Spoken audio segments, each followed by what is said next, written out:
तो यार क्या हाल है। आज की इस वीडियो में हम टाइम इंटरेस्ट अर्न रेशियो के हवाले से डिस्कशन करेंगे। ठीक है। सो पहले तो ये बात कर लेते हैं कि क्या बताता है। ठीक है। So it tell us would company be able to pay its interest as they come in due by using its operating income. ठीक है।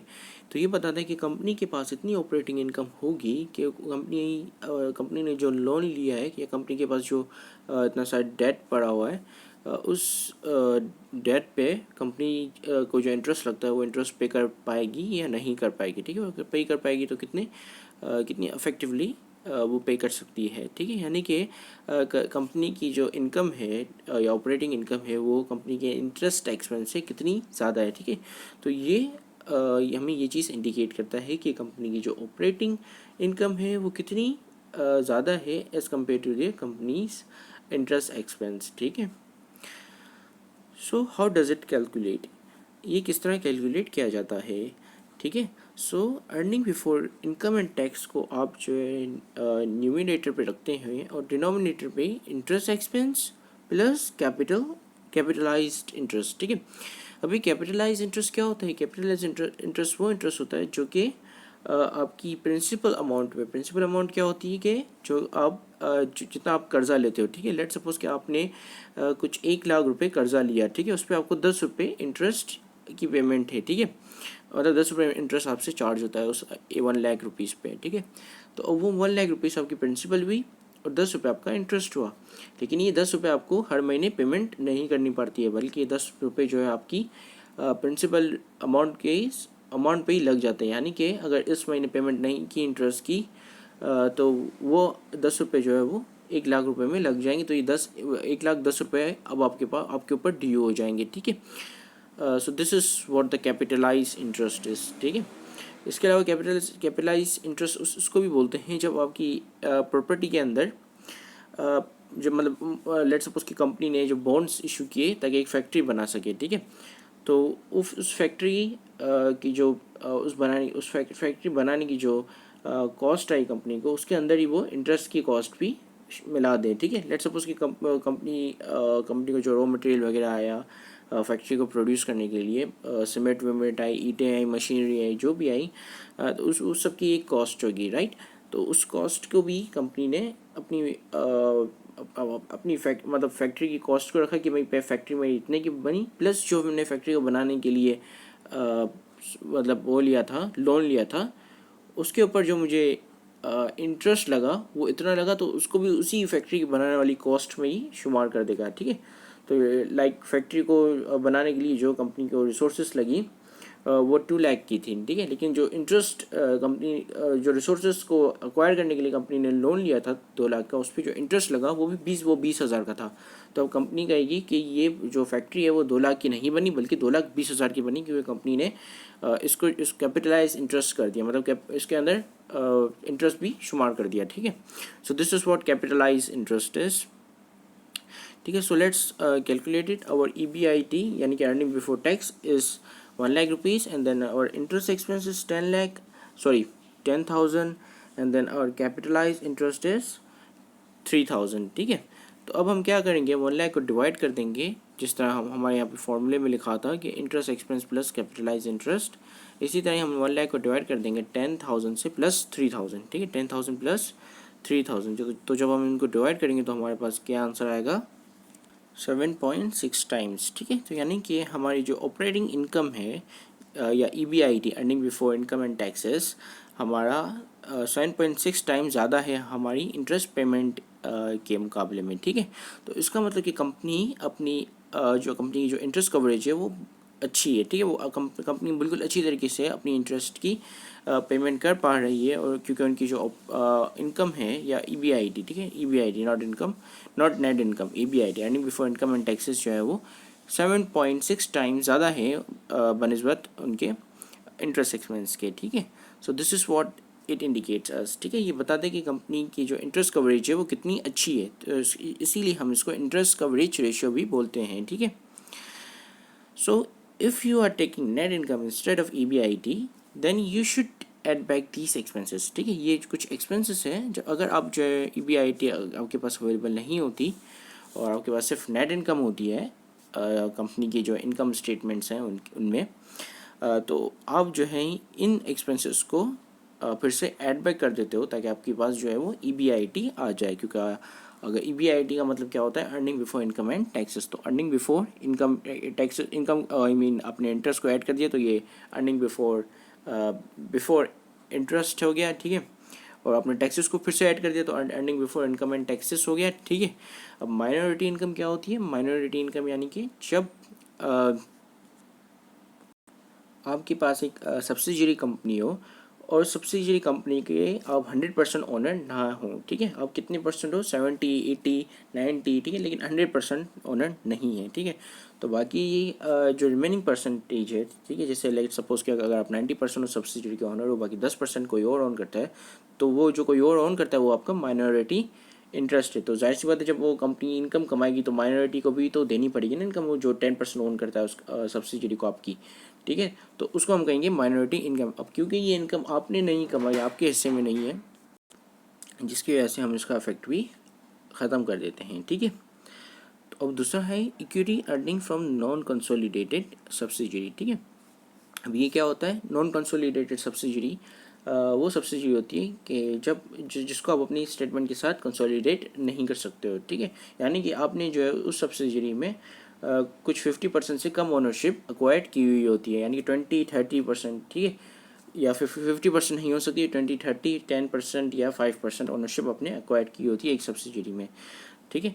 तो अब उसकी अर्निंग्स को भी आपने जो है वो एड बैक कर देना होता है, ठीक है, क्योंकि ये भी एक जो है वो फेयर रिप्रेजेंटेशन नहीं करेगी, क्योंकि ऑब्वियसली जो है वो अर्निंग बिफोर टैक्सेस के बाद ये चीज़ जो है वो कटती है, ठीक है, आई मीन ऐड होती है, ठीक है। तो अब हम क्यों earning before taxes income and taxes ले रहे हैं? क्योंकि हम यहाँ पे देख रहे हैं कि कंपनी के पास tax I mean interest coverage करने जितनी इनकम है या नहीं है, ठीक है। तो अगर हम EBIT नहीं लेते हैं, बल्कि हम जो है वो इनकम आफ्टर टैक्सेस और इंटरेस्ट ले लेते हैं, कि मतलब जिसमें ऐसी इनकम जिसमें से टैक्सेस एक्सपेंस और इंटरेस्ट एक्सपेंस ऑलरेडी निकल चुके हैं, तो क्या करेगा कि हमारी जो है वो रेशियो को डिस्टॉर्ट कर देगा, क्योंकि हमने टैक्सेस एक्सपेंसेस को ऑलरेडी माइनस करके जो हमारे पास इनकम बच रही है, उस इनकम में से हम देख रहे हैं कि हमारा वो इनकम हमारे टैक्स को कवर कर पाएगी या नहीं कर पाएगी, क्योंकि वो तो इनकम जो अगर बची है, अगर इनकम ही है, तो उसका मतलब कि उसने ऑलरेडी कवर कर दिए हैं टैक्सेस को, ठीक है। तो जिसकी वजह से हम टैक्सेस को आई मीन इंटरेस्ट को, ठीक है, ऑलरेडी कवर कर दिए इंटरेस्ट को, तो जिसकी वजह से हम जो है वो इंटरेस्ट कटने से पहले वाली इनकम को यानी कि EBIT को लेते हैं, ठीक है। सो अब हम इनके बारे में कुछ फर्दर डिस्कशन करते हैं। If the firm interest coverage ratio is low means that the company is likely to default its interest obligation, therefore default its principals payment, ठीक है। अब ऐसी कंपनी जो कि अपनी इंटरेस्ट पे डिफ़ॉल्ट करिए तो वो प्रिंसिपल कैसे की पे कर पाएगी, ठीक है। प्रिंसिपल अमाउंट यानी कि जैसे हमने अभी भी डिस्कस किया था कि जो लोन कंपनी ने लिया उसको प्रिंसिपल कहेंगे, और उस लोन पे जो इंटरेस्ट लगेगा वो हमारी इंटरेस्ट पेमेंट है, ठीक है। अब जब कंपनी उस अपनी कंपनी के पास इतनी ऑपरेटिंग इनकम ही नहीं होती कि वो अपनी इंटरेस्ट की कवरेज कर सके, तो वो अपने प्रिंसिपल कैसे पे करेगी, कब पे करेगी, ठीक है। तो ये मतलब एक तरीके से कंपनी के लिए प्रॉब्लमेटिक सिचुएशन बन जाती है, ठीक है। दूसरा है कि if the company has a high ratio then the company has good coverage, ठीक है। इंटरेस्ट कवरेज कंपनी की अच्छी, अगर कंपनी की हाई रेशियो जो है वो हाई आता है, ठीक है, ये वाले रेशियो इंटरेस्ट कवरेज रेशियो या interest times interest earning ratio, ठीक है। And it is more likely that the company would pay its interest as well as the principal amount. जब अगर ये रेशियो हाई होता है तो so at third point, the company which have high ratio of interest coverage can easily acquire loans as well as favorable rates, ठीक है। अब जब कंपनीज जो है लोन अक्वायर करती हैं तो उस पर जिससे लोन अक्वायर कर रही हैं, लेट्स सपोज अगर बैंक से कर रही हैं, तो बैंक जो है वो कहती हैं कि भाई आप हमें इतना % लोन का इंटरेस्ट पेमेंट करोगे, ठीक है।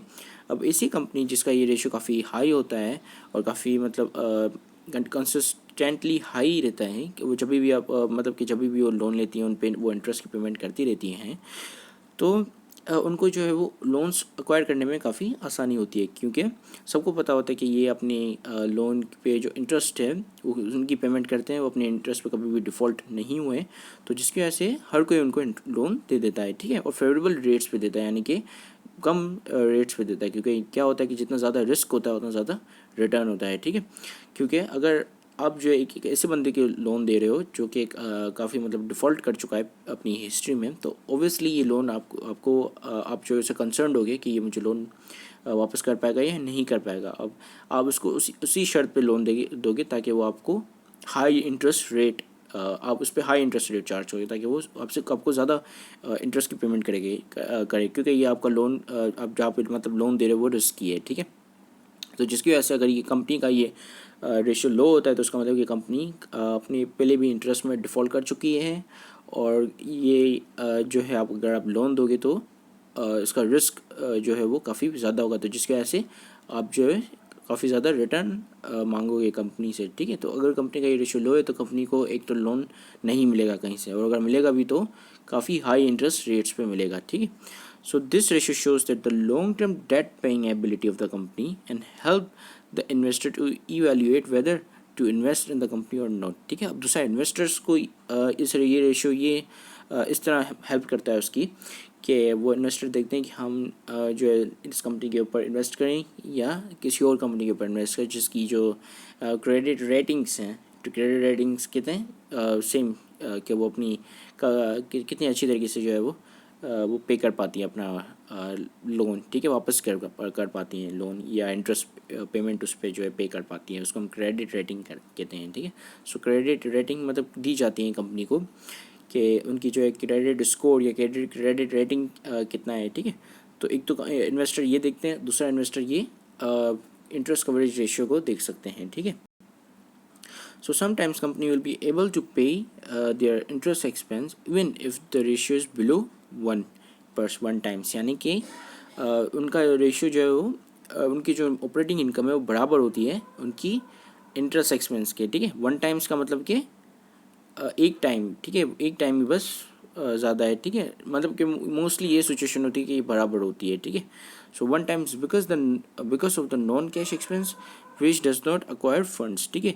तो ऐसा होता है कि समटाइम्स अगर कंपनी की ऑपरेटिंग इनकम या EBIT जो है वो खाली 1 टाइम्स उनसे ज़्यादा अपनी इंटरेस्ट एक्सपेंस है या 1 टाइम्स है यानी कि बराबर है, तभी भी कंपनी अपनी इंटरेस्ट एक्सपेंस को अच्छी तरीके से पे कर पाती हैं। क्यों? क्योंकि नॉन कैश एक्सपेंसेस की वजह से, ठीक है। किसकी वजह से?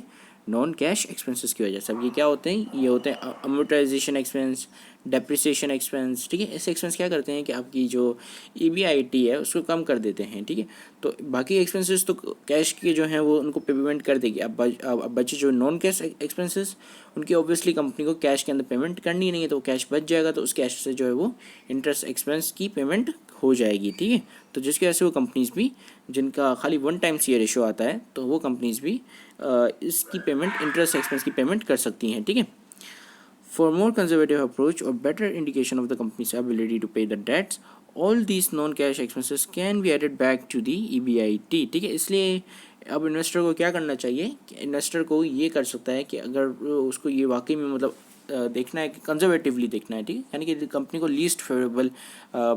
लीस्ट फेवर देखते हुए और ज़्यादा एक्यूरेट फिगर हासिल करने के लिए वो क्या करेगा कि वो EBIT में ये जो नॉन कैश एक्सपेंसेस है ये भी एड बैक कर देगा, ठीक है, ताकि ये जो है कंपनी के पास अब ये जो एबिलिटी थी 1 टाइम पेमेंट करने वाली, 1 टाइम्स अगर उसका रेशियो है तभी वो पेमेंट कर पाएगी, तो वो एबिलिटी भी कंपनी से छीन कर अब देखो कि कंपनी पेमेंट कर पाएगी या नहीं कर पाएगी, ठीक है। So this is what analysis does, ठीक है। So which gives us accurate result and tell us